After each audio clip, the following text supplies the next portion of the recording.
Build of the favorites, we here for the latest. South side or the north side, not tuned to the greatest. Home team for the home teams, both sides got our own rings. On the mound or the long ball, but we don't pull the wrong strings, yeah. It's that time of the year now. Wrigley or Gantes or the whole league that we hear now. New show with a new mood, discussions and interviews. Trade rumors that might be, this is Pinwheels and Ivy. What's going on, everybody? This is Pinwheels and Ivy. Yeah, we're good. We're just getting everything ready for the show. Thank you all for tuning in. Sorry about being a little bit late, but we're here, and that's all that matters now. So, you guys ready? Yep. All the tweeters are tweeted. Yep. All right. Just gotta get this burp out. All right. Sorry, had a big plate of spaghetti. All right. Ready? 3, 2, 1. What's going on, everybody? It is Thursday, September 16th, and you have found the Pinwheels and Ivy podcast. I'm your host, Matt Swaski, a.k.a. Father Zoe, a.k.a. Southside Zoe. And with me, as always, Mr. Aldo Soto. Zoe, I think the Cubs have a new star. Brennen Davis, baby. Okay. He's coming. That He's name, coming. I'll take that name. Because And Frank Schwindel. Yeah, I got thoughts on that. But no, Brennen Davis looks very good. And we're going to talk about it a little bit more because it deserves to be talked about. And the good Reverend K. Fitz. I waited till you were putting something in your mouth before I said your name. And the good Reverend K. Fitz. Hopefully you're watching the video version of this. But yeah, swing night. We are live, and Frank Schwindel is hitting the cover off the baseball game with a homer and a double tonight. So swinging it. We got a lot to talk about tonight. The White Sox are, as we mentioned last week, it looks like they turned the on switch on to make the playoff push. They're giving some of the more secondary players, if you will, some of the supporting cast some rest now, which I think is all part of the master plan. We'll talk about the Cubs, these guys who are getting their shot, taking full advantage of it, and a little role reversal from where we were at this time about 2 years ago. We got Cubs AAA players to talk about that everyone's excited about. And then we're going to talk about some season awards. That's right. We're going to get into that because I saw a really good debate today on Twitter that I want to bring to the show. Ooh. And we're going to talk about that. And I have a feeling that's going to take up a majority of the show. So all that being said, let's tap this keg. As always, the show is brought to you by us and that fucking bomb that Yohan Moncada just hit. But mostly just us. So make sure you look at the pin tweet on @PinwheelsIvyPod, and you can support the show that way. We still have merch, which we really need to do a better job of tweeting that out more. And buy a shirt, buy a hoodie. It's about to get chilly out. Maybe eventually, Chicago. We'll wake up one day, it'll be 40 degrees out. No, but we really appreciate it. You guys have shown a ton of love, especially in the last couple months. Please don't stop that now. One way you could really help the show out for free, we're not trying to get you hard-earned money, but if you want to help us out for free, subscribe to the YouTube channel. Yes. Subscribe to the YouTube channel. And Like it. Subscribe to the YouTube channel and Tell a friend. Tell a friend. If you're going to a family party or a wedding anytime soon, just start casually building it into conversations like, oh yeah, that's great. I love hearing about your kid I've never met. Oh, by the way, can you subscribe to this podcast real quick on YouTube? Just do it. It's fine. It's a great icebreaker. If you're single, it's a great way to break the ice. If you're matching with people on Tinder, that's what you do, right? You match on Tinder. You swipe. I know you swipe. That's the whole left right there. I don't know, dude. I've been married before Tinder was like a thing. If you match with people on Tinder, use it as a pickup line. Hey, have you subscribed to the Pinwheels and Ivy podcast yet? If she says or he says no, dump her. Not worth it. Or you can just work it in and be like, yeah, I know these guys. These guys are cool. It had nothing to do with the giant mole. But yeah, so it was weird today, guys. So I'm sure you saw my tweets on Wednesday saying I was energized, I was ready to have a great show. And what happened was I got a little stressed out with my 9 to 5 and had some other stuff going on in my life. Kind of stressed me out a little bit. So today I was just like, you know what? I'm going to hit the old pen. I'm going to throw on some Grateful Dead, and I'm going to cut the grass. It was a beautiful day in Chicago. So I was like, all right. And as I was doing that, I was thinking about the White Sox, thinking about the show, and like a bolt of lightning came down and struck me on the tip of my dick. I got all kinds of energy. Sativa. Where I was just like, you know what? My favorite team in the whole fucking world is about to make a playoff run, and they actually have the horses. They're not creeping into the playoffs. They're not limping into the playoffs. The White Sox have a stacked fucking team, and they're going to the playoffs. And I got excited. I got pumped. You know what I mean? And I was also thinking about that Rick Hahn quote I mentioned a couple shows back where they asked him, like, what gets to him? Like, is it criticism of him? Is it criticism of Jerry? Criticism of whatever? And he said the only thing that really makes him upset is White Sox fans not enjoying the ride. And you know what? I think I kind of fell a little victim to that. You know, Twitter can do that to a guy, and especially if you spend as much time on it as, you know, like we do. But it's just, I don't know. It was like a wave, dude. Like, it just all of a sudden just hit me, and I'm rejuvenated. Like, I got my like playoff legs now. I'm ready to go. Feeling really good about this. I mean, even though Dallas Keuchel's pitching tonight, I'm feeling really good. Like, hey, only 1 run through 4, and the 1 run shouldn't have even happened. But yeah, I don't know. That was the reasoning behind all the tweets. Like, I'm excited, dude. And my guy, he was officially my guy. He's been my guy for now a week or two. Gavin Sheets is just playoff. He almost hit for the guaranteed, cycle. Right? I want to say guaranteed. If I had any say in it whatsoever. Like right now, it's Adam Engel. Like, sorry, it's probably Billy Hamilton. Sorry, or but I think at this point, like Sheets is like, because Adam Engel isn't even on the roster right now, right? So you take out a pitcher and you take out Billy Hamilton, and you get to 26. Okay. Yeah, I could see that for sure, but I don't know how you can. Like, dude, just fucking slugs. And it's such a sweet swing, and we've said it a bunch of times, but that's the left-handed power bat that they're looking for. He doesn't need to play the field in the playoffs either.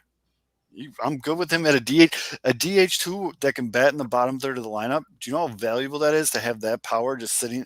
The lineup like is 7th.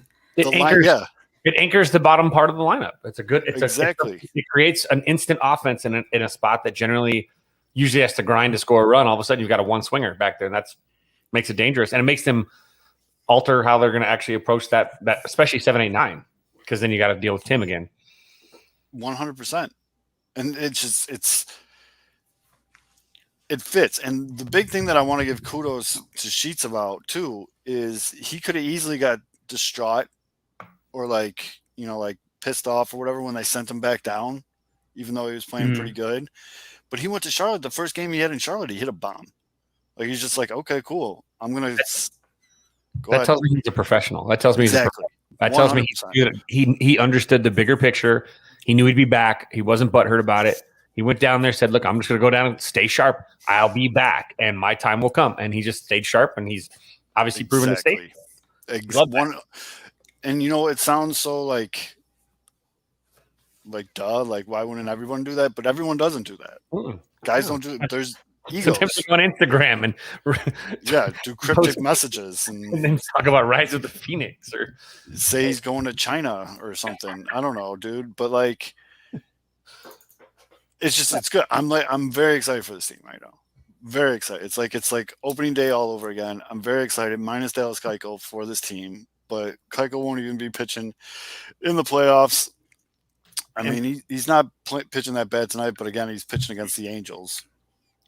Speaking of the pitching, go ahead. Like Giolito, I didn't see the start, so this is just I have no clue how he pitched. But I mean, I'm guessing he went short just because he came back from the IL and the pitch count got up. But like, how did he look? He looked good. He definitely looked like a guy that just got back off the IL. The command on the slider wasn't what you'd want it to be.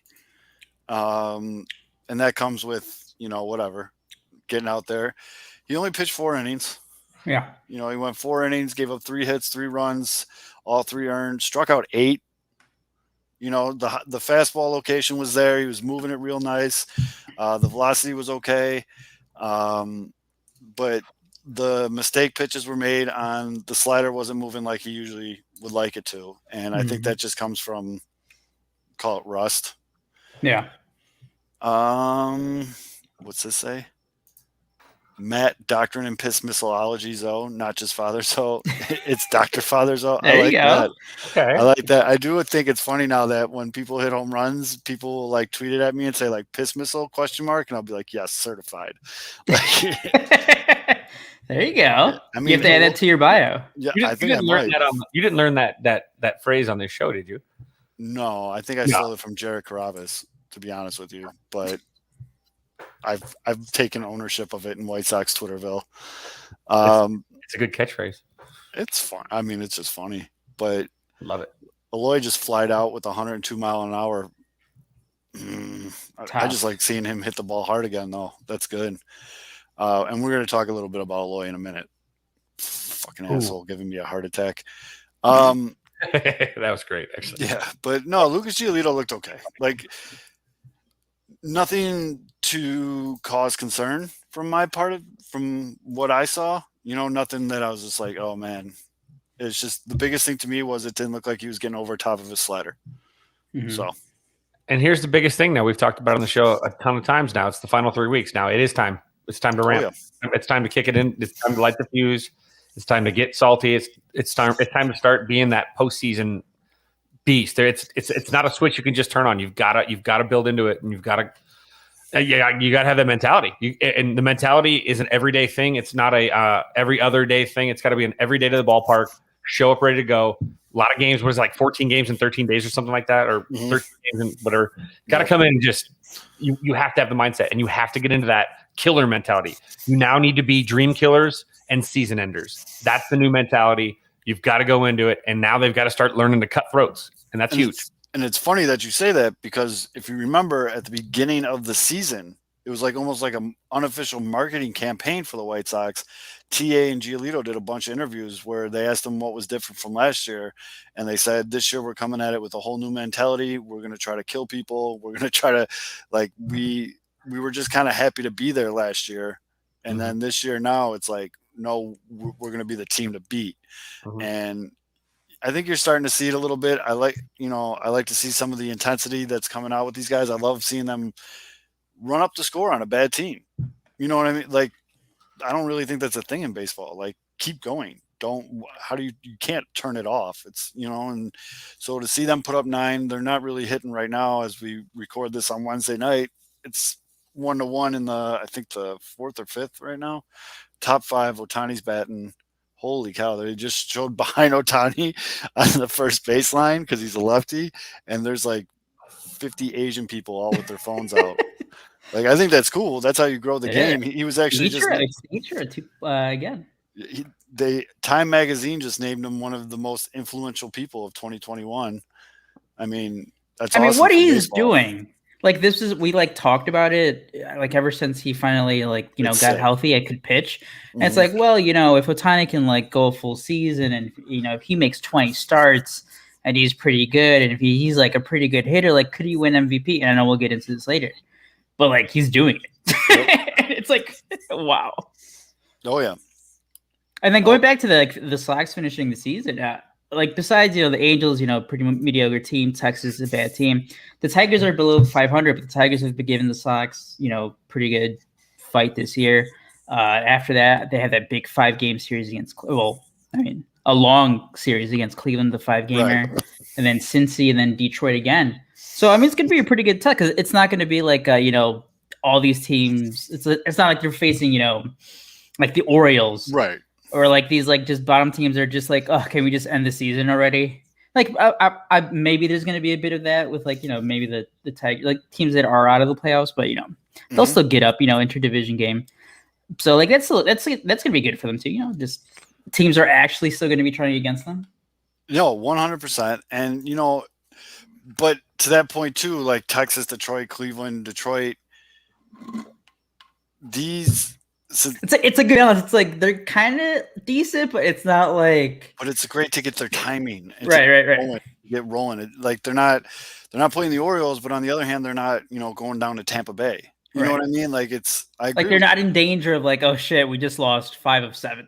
Right. Like I don't think that's going to be happening. No, and I don't think they're going to lose one of these games like 22-3 because they're not running into the freight train that's the Blue Jays right now. The nickname that I've been seeing on Twitter for the Blue Jays is the Bully Jays. Oh, They've just been beating the shit out of people, and I love it.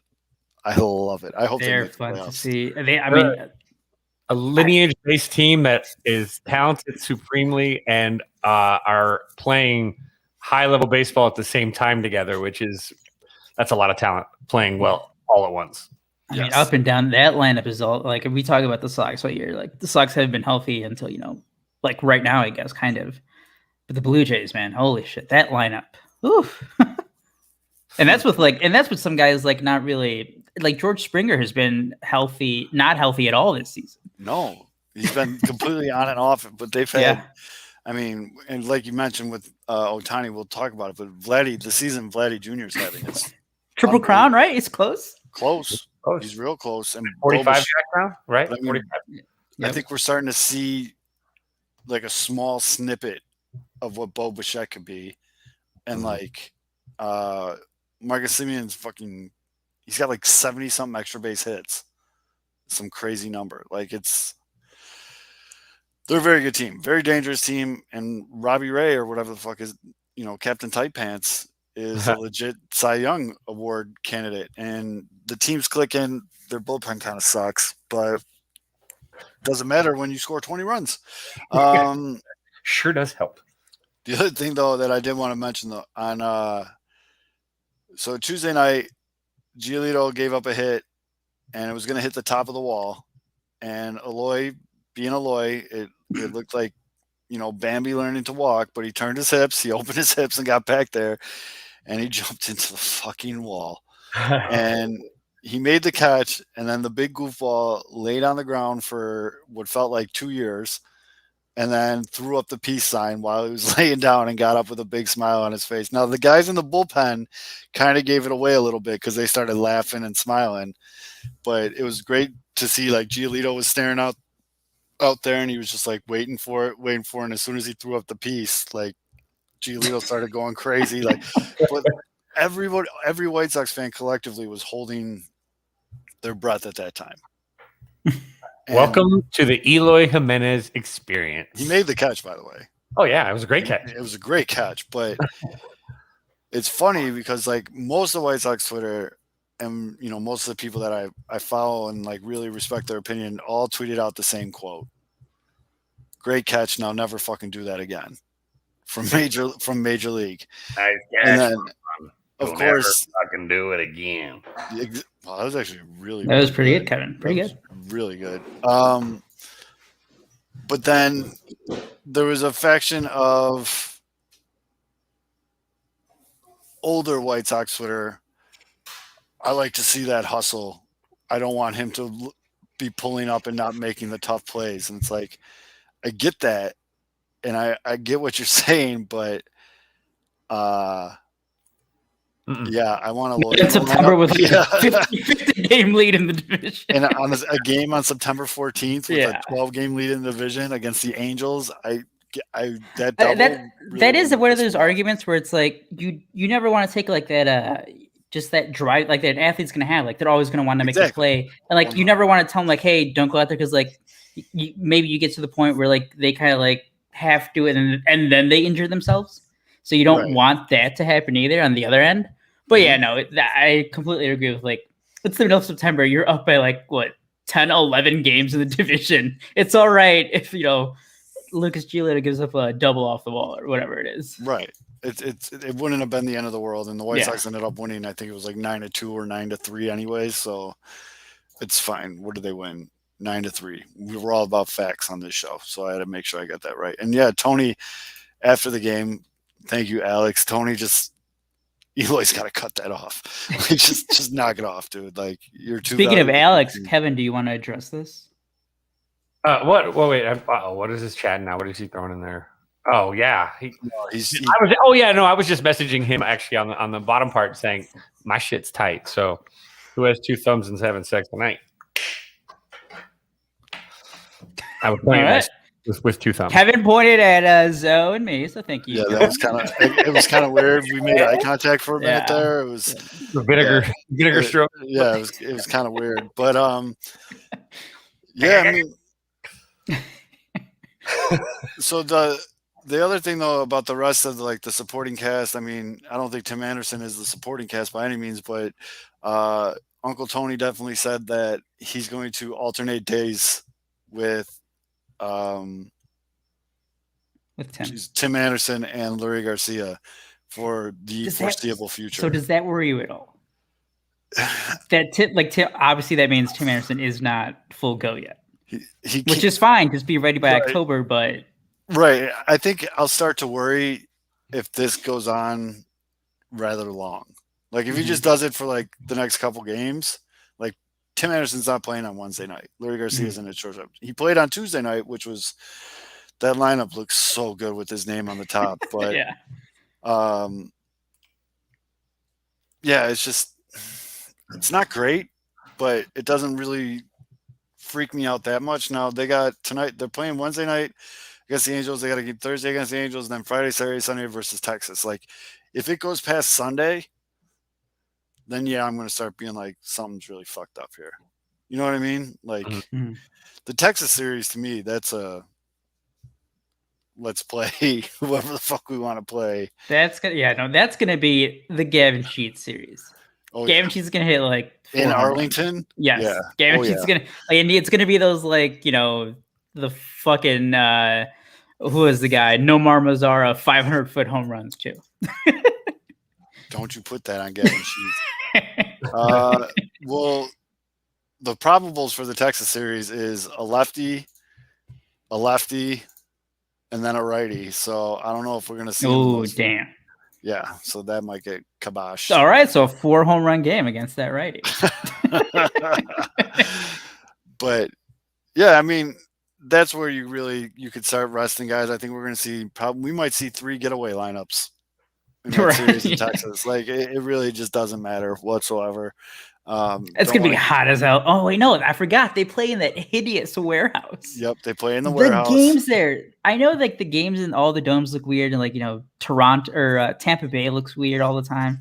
But the games in Texas, it's so dark and gray, and all the colors are so muted. It's fall asleep watching those games. Well, it's going to be a slugfest, or probably not, but it's just. And it's supposed to be this big state-of-the-art stadium, with all the amenities and everything like that. Globe Life Park. Is that what it is? They got to figure out that lighting situation to make that a little bit better. Okay. And here's the crazy: the ballpark at Arlington was nice. I enjoyed it. I enjoyed a ball game. I thought it looked nice too. Yeah. I definitely still play in that stadium in MLB The Show. I'll pick that. Yeah, because I like the Does it have up the center field. Mm-hmm.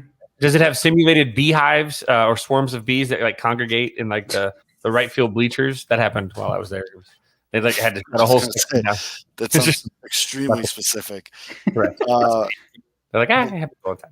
And then after getting yelled at for making a lazy play early in the game with bases loaded and 1 out, Yoan Moncada just turned a 1-man double play. There you go. So yeah, I mean, the other guy is Ryan Tepera. Apparently sliced his finger on a door hinge.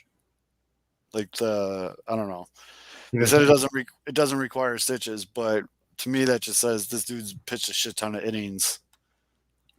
Let's give him a couple days off. That sounds like a Jose Quintana doing the dishes, cutting his hand. Yep. And then, but they said it didn't need stitches. Quintana almost cut his finger off. Yeah. So he'll be fine. And then Andrew Vaughn, who's been struggling as of late, apparently has inflammation on his lower back. And that's beef loaf. That's beef loaf. The Jinx loaf? Jinx loaf? Beef Nightingale. But Beef Loaf had the blog about when Andrew Vaughn was struggling, and then Vaughn had the great, what was it, July or something, where he had a 900 OPS. Yep. And then Beef Loaf was like, you know what? Andrew Vaughn, Rookie of the Year, and ever since then, Andrew So- Vaughn cannot hit anyone. And he peaked Patrick Wisdom when he finally paid him a compliment after the White That's right. Sox series. So are you saying we need Beefloaf to write a blog about Andrew Vaughn's bad shot- or something. Oh, Yeah. Andrew Vaughn's bad. Okay. Yep. Nope. We'll And put some preface in. it, like with you could use sarcastic font. Yep. you If prefer. you're watching the show live on Wednesday night, or if you listen to it on Thursday, tweet at Beefloaf saying he needs to write a blog. Just something where, like, Andrew Vaughn, maybe he isn't the guy we thought. Like it could be something like that. It could be 2 sentences. Andrew Vaughn is the guy we thought. Andrew Vaughn stinks. I'm gonna take one for the team, legit, like literally. Yep.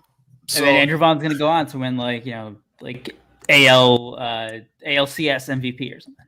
Yep, pretty much. And I mean, people don't forget that Beefloaf wanted to trade Luis Robert. But with Andrew, they call it inflammation of the back. As someone that has like really, really bad arthritis, like medical, like I got bad arthritis.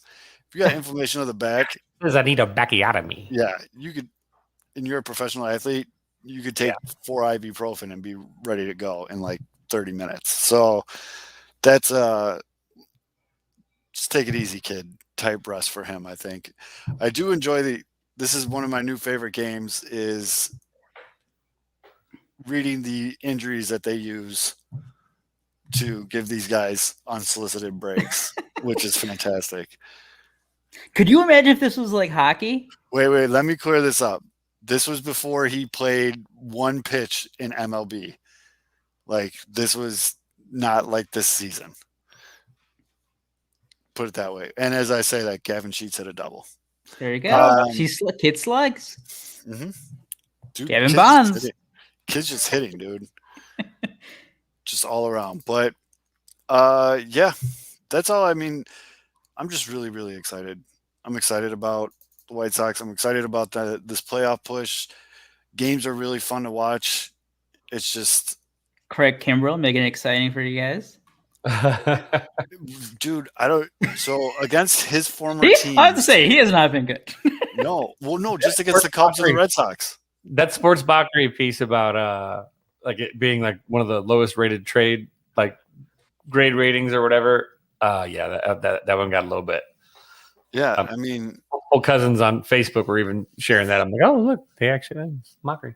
I thought it was you, Aldo. I'm like, that'd be it wouldn't be like that. It was a headline that you would be very inclined What was to the read. headline?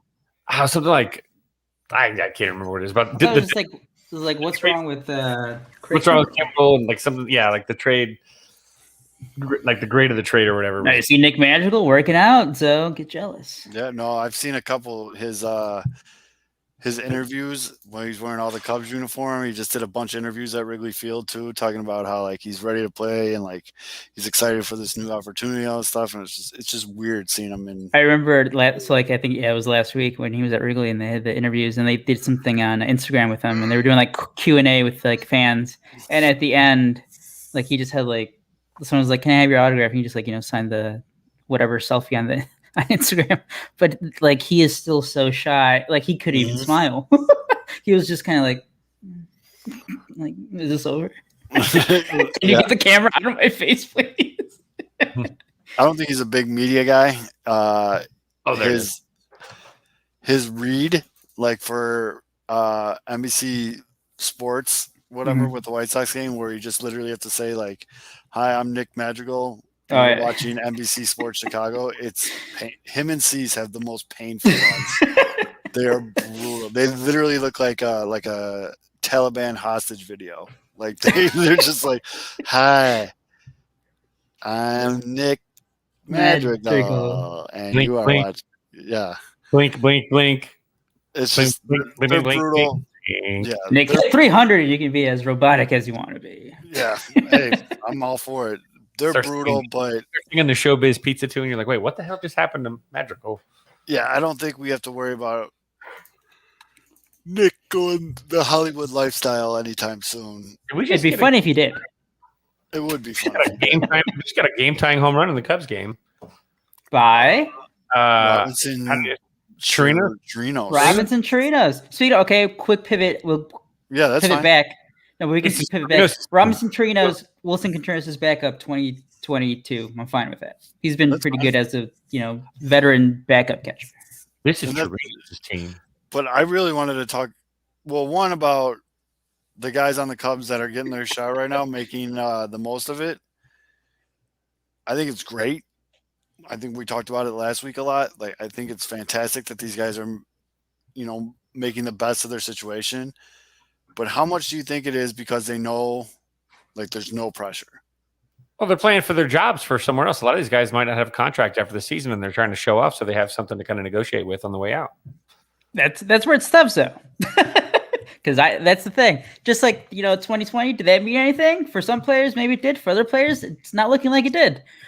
For this 2 months, 2.5, 3 month stretch for some of these guys, does it mean something? Does it not? I don't know.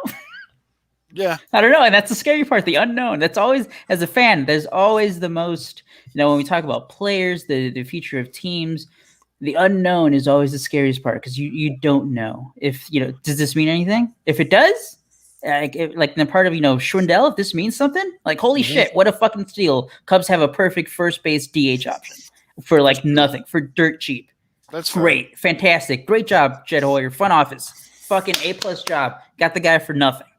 Oof. If this is a mirage, if this is just like a 2 month mirage, and it's like, oh, Frank Schwindel is hitting 200 with like 2 home runs through middle of May, it's like, oh, I guess that didn't mean anything. Right. That's spring training too. Like we're. Or no. However, the good thing about Frank Schwindel, he makes a lot of contact, and that was the one thing the Cubs have struggled with ever since 2018. The guy has. It's above average or above the MLB average contact rate. The strikeout rate is down. It's not. We're not talking about like a Patrick Wisdom who's like it's like at 40 or above 40%. I think still. Right. This guy he makes contact. He hits the ball hard. He does not strike out a lot, which is good. Those are all great things. And he hits for power. He's been hitting for power. So that is at least a guy that you can be like, all right, we can trust. We can maybe trust this guy a little more than like, all right, Patrick Wisdom, you're starting 140 games at third base next year. Be good. Don't trust that. I think with Schwindel too, though. I think that the Cubs are looking at him and going, worst case scenario, even if he doesn't, even if he's not an everyday guy, he's a professional bat to have coming off the bench, and those guys provide bench depth too. So even if he's not the star, he doesn't have, they can still say this is a serviceable guy in a pinch. I like him in a good count, putting the ball in play, and so that's a nice bat to have, and they got it for dirt cheap. So I mean, it fits the mold of what they're looking for anyway. And then with Wisdom, I'm terrified now because what does he have, like 5 in his last like 52 at bats or something like that? What is he tonight? He's 0 for 3 again with 2 Ks. All right, so no, he peaked on the south side. Yeah, game two of that series was about it. It's been terrible. And again, the thing with all this, it sucks because like we've seen some of the rumblings already. It all depends on what they do in free agency. If they don't do anything, it doesn't matter. None of this matters. Nothing against Frank Schwindel or any of these guys. Next year, it's not going to matter. Again, it's not going to matter. It's going to be like, okay, cool. You're doing really good on a maybe 75-win team. Yep. And the Cubs have a lot of holes to fill. Like they need pitching. And it's pitching. And it's but however, that's why it's so frustrating though. And I know we've been talking about, obviously this is some sort of rebuild, whatever the hell they want to call it. Retool. But again, it is. I do agree with him. It is not like the first time, because I was thinking back, like there was some talk about it in the morning.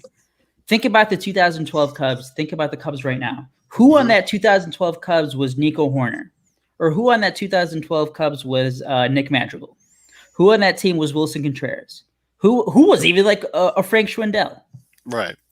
So like they have the piece. It just depends. Are you actually going to spend in free agency? Are you going to go for it and get Marcus Stroman? Get an elite starting pitcher? Because honestly, those are the biggest holes in the starting rotation. So, but they had, that's the thing. In 2012, yeah, they drafted Baez in 11. They were about to draft Elmora, who's a top 10 pick. Bryant wasn't until 2013. Those guys weren't coming up. I tell the show, Brennen Davis, who just made his AAA debut, he's going to be at Wrigley Field next summer. Oh yeah. The Cubs did not have that by 2013. The Cubs didn't have anything close to that in the major league, on their major league roster. So like that's the thing. They have the pieces. You have like 3-4 guys. It's like, all right, we can build on this next year. They just need to spend.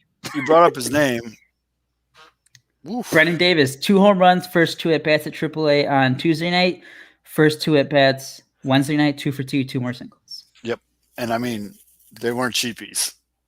No, he was smoking the ball. Like someone posted a video of him swinging before the game during just taking his beeps, and it is his finish is interesting, but the way his bat gets through the zone, his swing plan is where he's got. Kevin, I need you to do, because he's done so much work. I need you to do like a video comparison of like him out of, I think it was out of high school. Yeah, he was drafted out of high school, because it was the swing of a high school kid.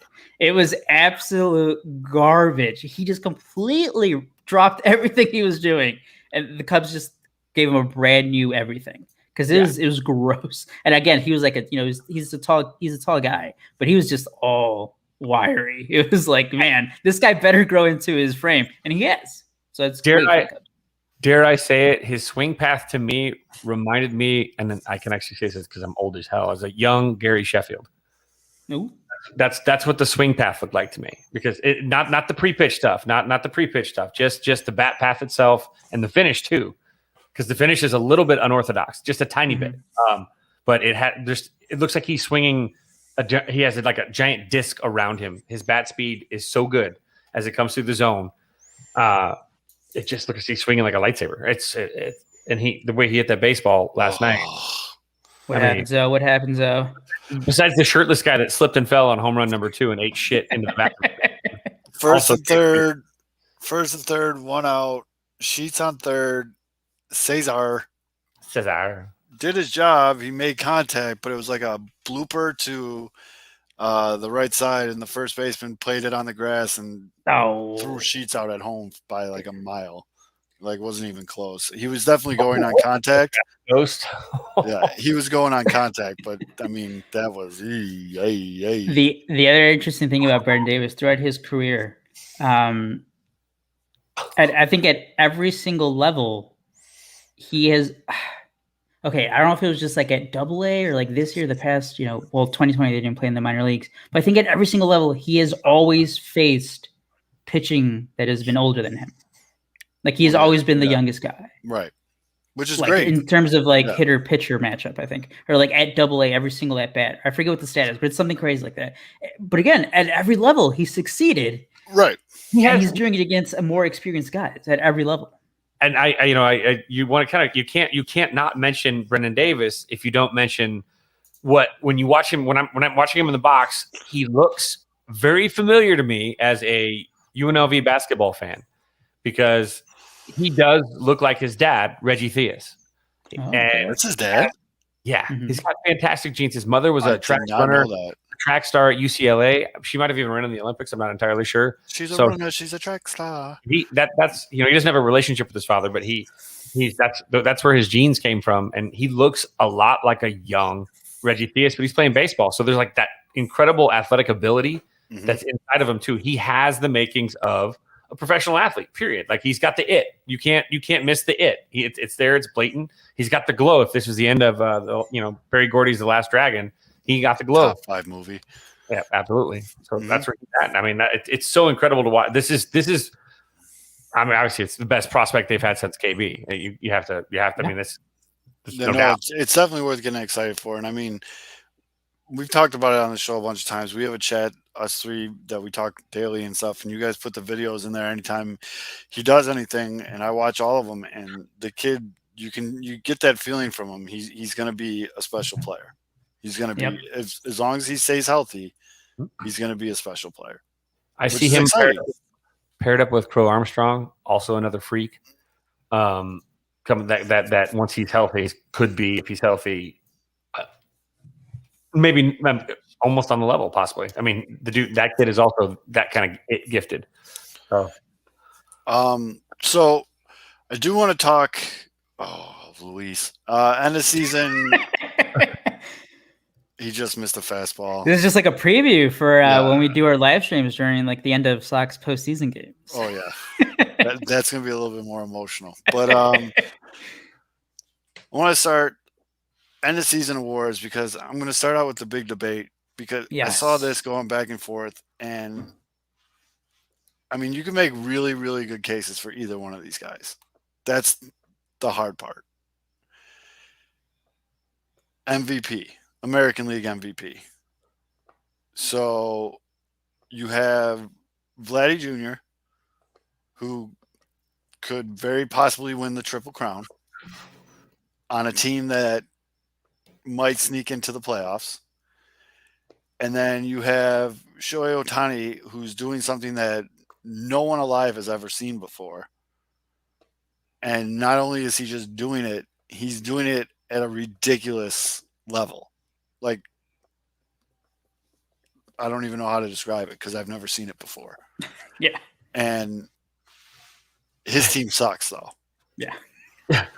So I guess my question to you guys is, who would you give the MVP to if you had to do it today? And who, like, do you put – how do I want to say this? Do you put the team's standing into consideration when you're thinking of the MVP? And I know we've talked about this before, but it's that time of year to bring it up. You know, I think I've always stayed the same for the most part. And I just – because I always do the – you know, if you put Ohtani on the Blue Jays, you put Vlad on the Angels. Are the Angels better with Vlad? Like, does that matter that much? No. Probably not. The Angels probably still suck, right? Yes. Blue Jays. You know what? Blue Jays were probably better with Ohtani because Ohtani, you know what he does? He fucking pitches. Yep. And he's been doing a – not only just he's not just average. It's not like, oh, he goes out there, throws 4 innings, you know, gives up 3 runs, you know, gives you a chance. No. This guy has like a sub 3 ERA or something like that. He's 3.36 ERAs. He's 9-2. Got 136.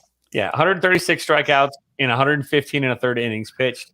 I mean, and he has 44 home runs. Yeah, I saw like a tweet the other day. It was basically, you know, starting this debate, and it was like, you know, if Vlad wins the Triple Crown and, you know, the Blue Jays, you know, get the wild card, you know, but Ohtani does this, like, are we just going to give the MVP to Ohtani every year if he does this? Yeah. If he keeps doing this, if he just keeps doing something that no one's ever done in modern baseball, yes, I think give him the MVP. I'm unaware of this, but does his WAR reflect both his pitching and no idea and his offense? No Or idea. Because I'm looking right now, he's got a 3.3 WAR as a pitcher, and offensively, where's he at? It has him at his WAR. Where is it? Because in the rest of his WAR, he's got a 4.5 WAR. Yes, that's a 7.6 WAR player. 7, okay. So his WAR in here says 7.7. Your 7 points there. Yep, that's his WAR. Best player in baseball. That's it. I mean, okay, so I think we're all. I would give it to. I like, cause it's so. Because I do say at the same time, if it was only Ohtani pitching, and, you know, let's say he was having the equivalent of Vlad as a pitcher, you know, that Justin Verlander year. Right. For me, pitchers have the MVP, the Cy Young. For me, that is their Cy Young. And I 100% agree with that. So, but like, this isn't just Ohtani. Oh, you know, look at him. No, this is him, you know, 40 plus home runs, whatever his batting average is, like above 900 OPS, and he's going out there every 5th day. And for the most part, you know, I think he got roughed up the last couple times or last start, but he's been fucking awesome as a pitcher too. As of this broadcast, Ohtani is batting .257. He has 44 home runs, which is second only to Vladdy Jr. He has 94 RBIs, which puts him in the top 10. He's tied for 10th.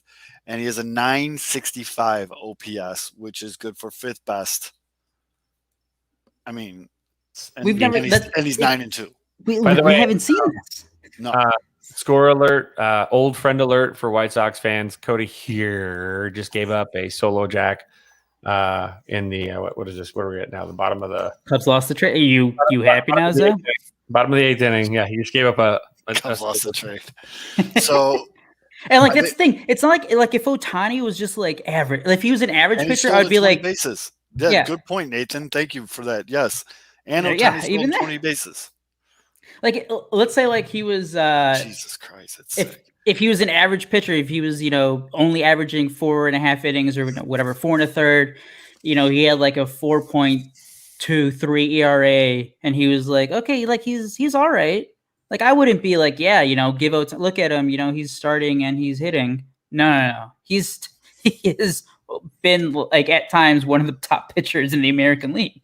Yes. Here's the crazy part too. Like I don't know. I mean, although you might remember the name, but Otani is the evolved version of what Brooks Keichnick was when he was in college, I believe, at University of Texas, where he raked and then he was their best pitcher.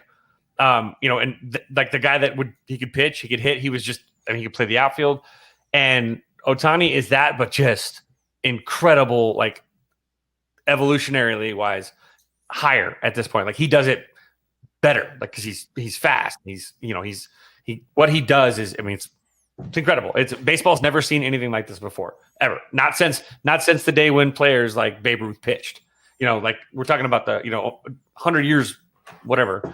This is, I mean, it's incredible. I don't know how he can. If you're voting against him, there obviously it's more recency bias than anything else. To me, at least, the Triple Crown thing, it's great, but how many Ks did he have, and how many wins did he have in the bump? I go back to the year Miguel Cabrera won the Triple Crown, and Mike Trout was like the better overall player. I still think Mike Trout should have won that MVP. Mm-hmm. No, I think Andrew Mullins. What? I don't know about that, Alex, but yeah, I think so. We're unanimous. Yeah, Otani. Yeah. Okay. Mm-hmm. Rookie of the year. Cody here getting a vote. Rookie of the year. Yeah. Do you guys have thoughts on Rookie of the Year? Now, Wander Franco. Rookie. Yeah, Wander Franco. Wander Franco's had a hell of a run, but he came in way late. He did. Like I was like July. The other thing, though, you guys got to keep in mind is who still has the rookie status. Right. I honestly have to look. I do not have a good grasp of the rookies. Randy Arozarena. He right now is leading all rookies with a 4.8 RWAR. Is there anyone near him? Not in the American League. I think that's the guy. The closest one to him. You're talking about from Tampa Bay? Yeah, he's minus 160 in Vegas. Everybody else is plus. Brian Hayes on the Pirates is a 4.1 WAR. I'm on Baseball Reference too, so it's our WAR. And then, as Alex mentioned in the comments, Jonathan India on Cincinnati, he has a 3.5 WAR. Adolis Garcia in Texas, 3.2. What about Wisdom? India is Wisdom's a 2.4. 2.4. Vegas has Jonathan India as minus 900. Yeah, wow. India's been sick, dude. Every time you turn on like a quick pitch on MLB Network in the morning, you just see him in his flowing hair doing something for Cincinnati. Like Patrick Wisdom's in this conversation. If September didn't happen. Frank Schwindel, is he not a rookie anymore? He is. No, I think he'll have rookie status next year. There you go. You know who's a top 20 rookie when it comes to WAR? Vaughn. Nick Madrigal. Number 15.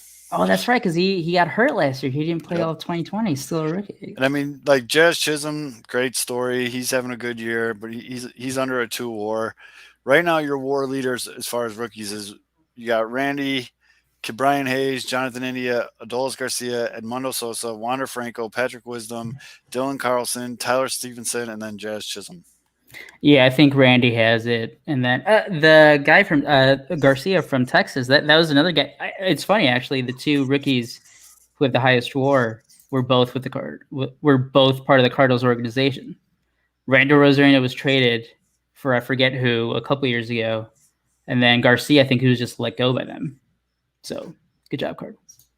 Jazz Chisholm, his name could be really misrepresented on occasion. I actually thought you said Chazholm, and I was like, wait, what? Oh, I didn't know this. I don't pay too much attention, but so India's been up all year. Yeah. Brian Hayes has missed a lot of time with an injury. So, okay, so that's why India's got the heavy All right, so that one was easy. Yeah. Yeah, because I remember Hayes had like what was it, the hand maybe? I forget what it was. But yeah, no, I think he was injured like the very first game. Remember, Zoe? First game, he hit a home run and then he got hurt against the Oh, that's Cubs. right. That's right. I do remember that. I do Mhm. remember that.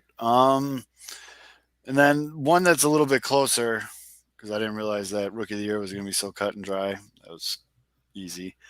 Is Cy Young starting the National League? You got to think it's Mad Max. Yeah. Dude, have you seen his numbers with the Dodgers? Dude, it's sick. It's absolutely ridiculous. You talk about a guy that just wants another ring. You know what I mean? Like he's found a gear that we never knew he had, and he's just.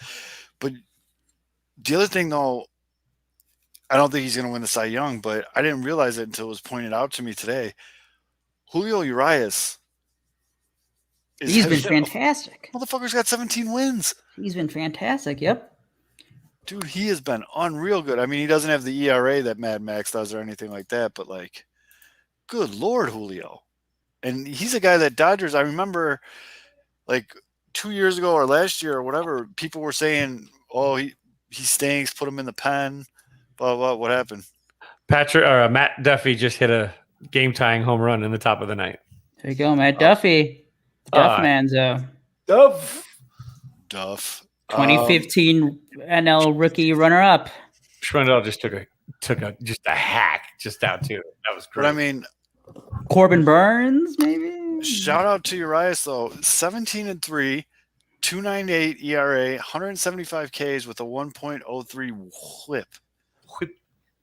I mean, oh wow! I didn't realize he was that good. I really think. Well, one thing too. Hendricks was in that hunt for a bit, and then it's Max Scherzer, dude. Holy no, shit. okay. As much as I love Kyle Hendricks, he was always like that second tier. In July, like he was when he went on. I mean, he won how many games in a row? Yeah, but I think the best year he had like a 3.5 ERA, which is good, like obviously great. But these guys were just at a different level. Guys, I think it's ball game, man. His first 2 weeks of his season blew up his numbers bad. Remember, because he was terrible in the first couple starts. I mean, I hate to say it because I hate the Brewers, but Corbin Burns. Oh, he's been. It's got to be Max. No, Max Scherzer is 14-4, which is tied for fourth best. He has a league leading 2.17 ERA. He has 219 strikeouts, which is good for fourth, and he has a league leading clip of 0.82. It's Max Scherzer. Scherzer. I think it's gonna finish Scherzer, Burns, Wheeler. Okay. No, Zach Wheeler's been really good with the Phillies. Mm-hmm. Wheeler has been really good. I know for a long time Walker Buehler was in the conversation, but he's kind of fallen off a little bit.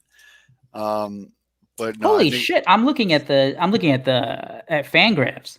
Here's a guy to think. I mean, he had a great story against the Mets earlier this week. But Adam Wainwright is a top 10 WAR guy. Holy shit! No, he's been really good. Yeah, sneaky good for a Cardinals team that no one cares about. That's why my fantasy team is beating Yumper right now in the playoffs. By the way, speaking of AL and Cy Young and your predictions, where do you think Dylan Cease is going to finish? His last start kind of last start didn't help. Killed that momentum. Last start did not help. What happens though? Was that just classic Dylan Cease? Did he read the tweets about scratching his head? Yeah, that was ridiculous. No, it was more classic Dylan Cease. I mean, it is what it is. He had like 5 strikeouts, 5 walks, right? Yeah, and I mean, he's good. I think. Are you scared though that could happen in the playoffs? And it's like, that's what I was getting to. Like, I was actually talking to a friend of the show, Josh Nelson from Sox Machine, about this, about the rotation for the playoffs, because it's usually a 4-man rotation. Now, because of health reasons, and I think Giolito's fine. I really do. I don't think anything's wrong with him. But like, you get worried about like, so what's your rotation right now? because you got to remember the guys that pitch the first 3 games probably going to have to pitch again in that series if it goes 7 games, but you can't wait and use Dylan Cease in the 4th game, because if that's a elimination game of any sort, like I don't want Dylan Cease pitching an elimination game. Okay, right now. okay. I don't want him starting an elimination game. So I think, because then if you pitch him 3rd in the rotation though, and it goes 7, then he's technically up for game 7. Mm-hmm. So I don't want that either. But They can pitch him 4th. Well, no, because what if the 4th game's an elimination game? Hmm. But the ALDS Well, you is have to. best of Yeah, 5. you have to remember ALDS is best of 5. Yep. So for the ALDS, I think then I got no problem pitching. I would want Dylan Cease probably 3rd. Yeah. You know what I mean? I think you go like Rodon, Lynn, Cease, Giolito. Oh, okay. You know what I mean? Like, because you got to think about the flip is what I'm concerned about. Mm-hmm. So 3rd strikeout of the game for Patrick Wisdom. Yeah, that's what he does. Yep. Yeah. Yeah. Sorry, that's really bad. I mean, it's going to get interesting. Obviously, LaRouche is going to make the final decision on that. I think, obviously with input with Cats or from Cats. Mm-hmm. I don't think has that been at all a discussion like with the media yet? Like with the rotation or no probably final week of the season? Yeah, because that's another big thing though with these remaining games that we talked about though is, as I said, with Giolito's first start back from he wasn't on top of his slider. Mm-hmm. So like, does he get that back? I think he will, but like, he's got to show it. Yeah. And also it's going to come down to usage down the stretch, which I really am fully prepared to see a couple Raylo games here. Yeah. You know what I mean? And maybe Jimmy like Lambert. I think that Cleveland series we'll see, because like they're going to have a doubleheader in one of them, right? Yes. I think you'll probably see Lambert up again. But for my ALDS rotation, I'm starting to feel really good. I think you go Rodon, Lynn. Now, are you Giolito? Are you saying this unconditionally road home no matter what? Are you saying so you wouldn't you don't have guys that you're like, well, if we started the first 2 on the road, I want this guy starting my first game at home. Are there guys that you would rather have start that either the 2-0 or 1-1 game, or perhaps a game that would like I don't know. There's some theory in the idea of taking game 1 and then going with your 3 in game 2 so that your 2 can go in that first game back at home if you're on the road. Right. And that's what we've just been talking about while you're watching Wisdom strike out. No, I'm talking about it's the snake that snake game 2 kind of concept. You're trying to snake game 2 on the road. That's the game 2 snake is what you're looking for. Absolutely. And I think out of all of the White Sox pitchers, I want Lance Lynn taking the ball in the highest leverage situation. Mm-hmm. I feel like he's got the most experience. I also feel like, I don't know, it's just if it's game 7 or if it's any kind of elimination game, either way, I want Lance Lynn on the hill. I feel really good with Lynn, Rodon, Giolito, or Cease in that order. You know what I mean? I think Rodon's a dog too. I think he'll, you know what I mean? Like, I think he'll dig deep and give you something good. Giolito's he's been good this year, but like, hey, you don't know though until they're in the moment. You won't know until they're in the moment. So that's the thing that while you're like, I don't think White Sox fans, I don't think the players themselves know how they're going to react until they actually are in their moment. And that's the thing with Gio is that I think that he's the kind of guy that's going to he kind of steps it up a little bit. I feel like he's a gamer guy. Some guys are really good in kind of like low leverage, and I feel like I'm not saying he gets too juiced up by any means, but I feel like he does bring extra energy. I feel like that comes, but I think that his energy comes from a different place than, Lance Lynn. Right. And so it's a different guy that you want. So he's the kind of guy that, again, you can trust in the postseason, but I feel like he's going to be more quiet like a yeoman in the postseason. That's fine. And either way, a good thing for him. And overall, this is a great discussion because we just named 4 good pitchers. You know what I mean? Like those 4 guys that are at the top of the. It definitely reminds me of like some of the years when the Cubs were making, I think 2017 maybe, or maybe even, I don't know, maybe even 2016, where it was like, Hendricks in 2016 won the ERA title. John Lester finished like second in the Cy Young, and then Jake Arrieta was still really good. And it was like, hey, this is a great problem to have. Like, Right. if you can go with one of those three guys. I was just looking, talking about experience wise, Lucas had the one start last year. Keuchel had this, he has like the most experience pitching the postseason, but he's not going to be in the rotation. I was looking at Lance Lynn. The numbers are like kind of, I thought he'd be better, but I think it's just a couple bad starts that he had with the Yankees in 2018. But overall, nothing that really jumps out. 6.3 ERA, 1.72 WHIP. Nothing. Screenshot. Nothing good. Yeah. So, but again, I don't know how he was. The last time he was in postseason was 2018. Right. But yeah, nothing really. We're not talking about like John Lester. You can count on him in the postseason type of guy. Oh no, without a doubt, no. But to Fitz's point, though, a lot of this is you don't know until you're there. And Right. A lot of these guys on the White Sox have never been there. Like that playoff series against the A's, like you blinked, it was over. You know what I mean? Like it was just dude, do you remember that? Because remember, they won game one. Yep.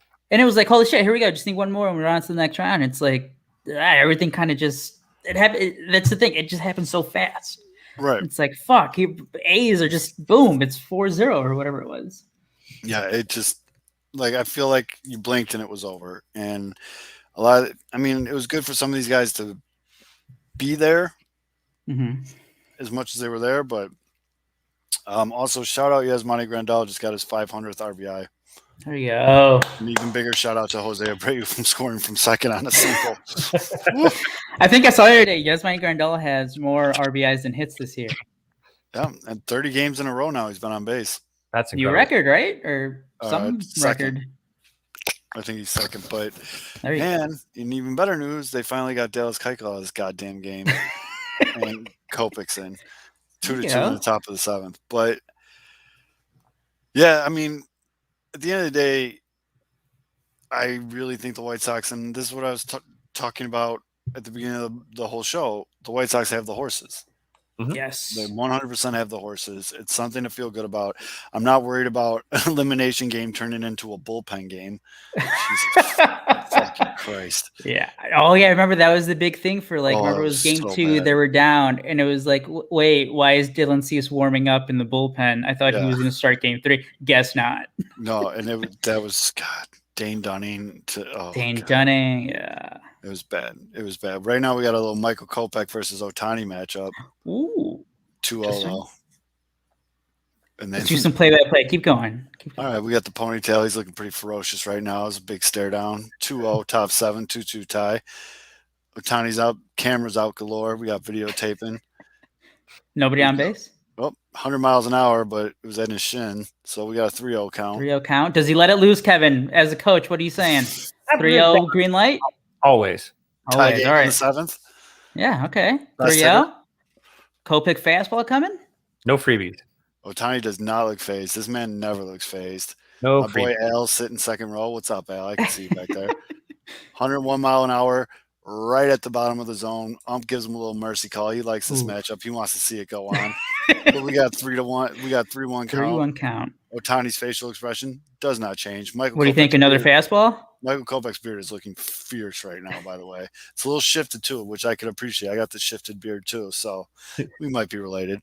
The beard or the jaw? 100 mile an hour low and away. We got a foul ball. We got a full count. Ooh. Little battle back. What do you think, Kevin Slider? He's throwing all fastballs. He's thrown all fastballs so far. Bounce one. On a full count? Yep. Ooh. Bounce it. All right, we got Kopech. He just spits a loogie. The man bun's looking strong. Grandal grabs his nuts. You leave it up a little bit, he could roll it over. That's Grandal just threw down 3 fingers. They had a nice zoom of his crotch. Drives the women nuts. Slider right back up the middle. Kopech tries to lay it, misses it. But the smooth White Sox middle infield, Lurie Garcia plays it right behind second, gets the out at first. There you go. Positioning, defensive positioning. Comcast, I am available if you want to hire me. That was pretty damn good play-by-play right there. We need more Grandol ball scratching play by. Yeah, I mean, that was a zoom in on his nut shot, too. But he threw down the 3 fingers. It was a nice little slider on a full count. It would have been a strike if it was in the zone. He grounded up the middle. Kopech tried to do a little behind the back, like chanana, but didn't really hit, but I got him out. Trying to get him to roll it over. That's nice. Yep. But yeah, I mean, and as much as we're having this debate about, pitching rotation for the White Sox, you also start talking about these options for this playoff roster. A lot of people think it's going to come down to Goodwin and Sheets. And if that happens, though, I feel kind of nervous that Sheets won't make it because Goodwin can play the outfield. The Orioles ground crew was just ejected from the game. What? We're doing what? Absolutely no idea. Wait, let's look. Keep going with the Sheets versus on Fox Sports MLB right now. I'm watching them. They just rant, and the grounds crew, all like 14 of them, just had to jog down the right field line down to the corner. What happens if it rains? Oh my God! He kicked him out. He kicked out the grounds. What did he do? He said, "Get out! Get out!" Why is no one tweeting about this? I got you here. I'll pull it up on the screen right now. Yeah, do the screen share. This is the perks of watching the live show.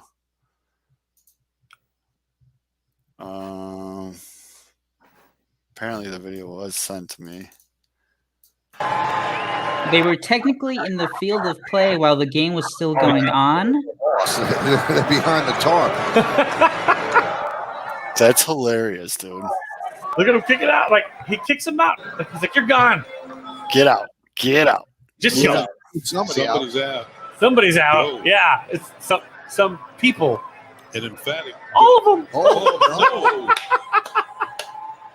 It's in the 9th inning too. I need it to be a rain delay. I need it to be raining. Yeah, if there was baseball gods right now, they would just open up the sky. Yeah. That's incredible. Just wow. Well, That I've is- never seen that before, and I think that's a good note though to wrap this up real quick before we wrap up. AL Cy Young.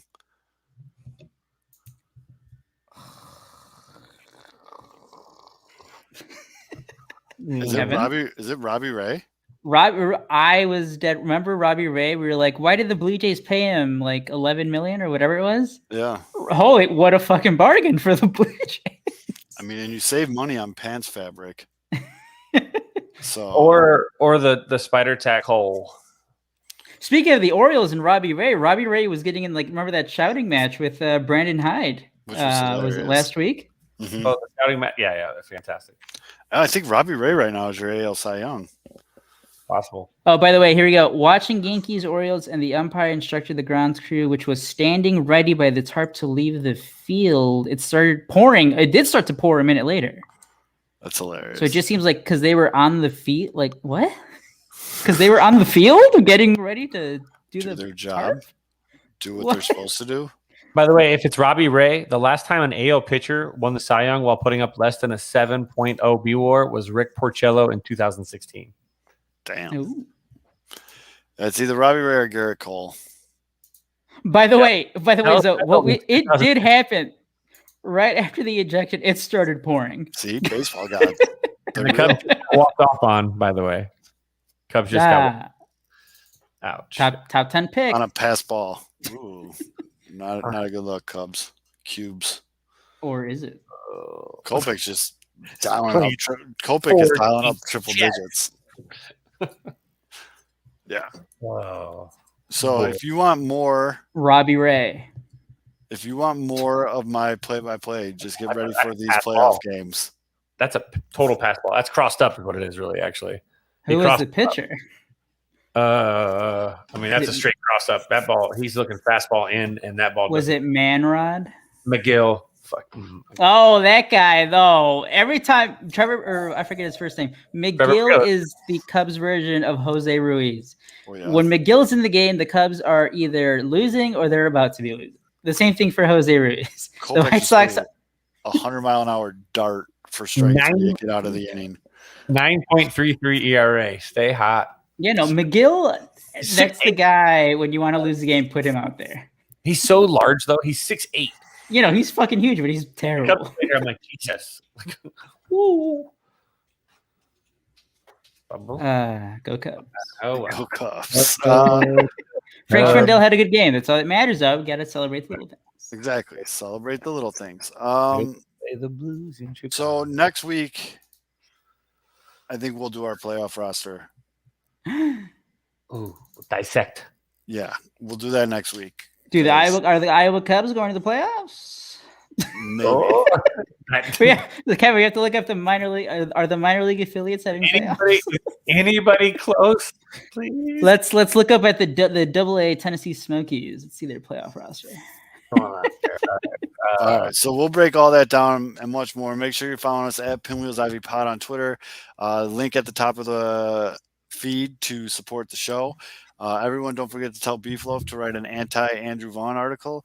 And we'll see you guys next week. As my friend Gordon Beckham says, smell you later.